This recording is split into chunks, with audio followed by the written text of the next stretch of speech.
Assalamu alaikum warahmatullahi wabarakatuh. Жамат. Эки баш кочкор сатылат. Мол курсактуу статный төшөгенен болгон кочкор. 4 жашар кочкор. Айтылуу, легендарлуу Баярдын атасы статус мисалы. Ошол статустун прямой бел баласы. Мына светлый, тумшук калың, гарбаноз. Азыркы такта 4 жашка келди. Бою өтө бийик эмес, бою 90, кулак 20.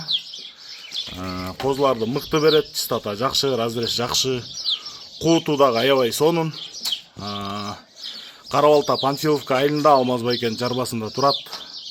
Бериле турган баасы $1000 дейт. Жеткиликтүү баа койдум, акча керек дейт.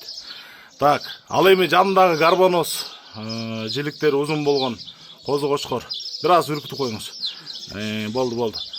Эменин Карзай 1дин тукумунан экен, энеси 80дин тукумунан. 4 ай болуптур, бою 80, кулак 19,5. Бериле турган баасы 60 000 сом дейт. Анакей машалла. Куйрук тике, ачык.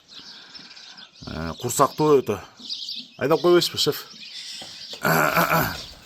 Тарегүз Карабалтада, Панфиловка айылында. Алмаз Байкен коросуна келип ала бересиздер. Кичинекей козу кочкордун бериле турган баасы 60 000, чоң кочкордун бериле турган баасы $1000 дейт. Эсинин номери 075 66 53 37. Айдаңыздар, кичинекей көрүнбөй калды. 075 66 53 37. Болду тийбегиле. Машалла. Эки тең жакты, бирок кичинекей андан да жакты мага. Весовой кочкор болот буйруса. Машалла. Кулагы да жалбырак экен. Бул статустун бел баласы эми. Уругу бышып накта күчүнө келген кез экен да буйруса. Айдап койбойсузбу жекеси? Машалла. Өтө узун кочкор экен, бирокчу бою чакырма болгонунан.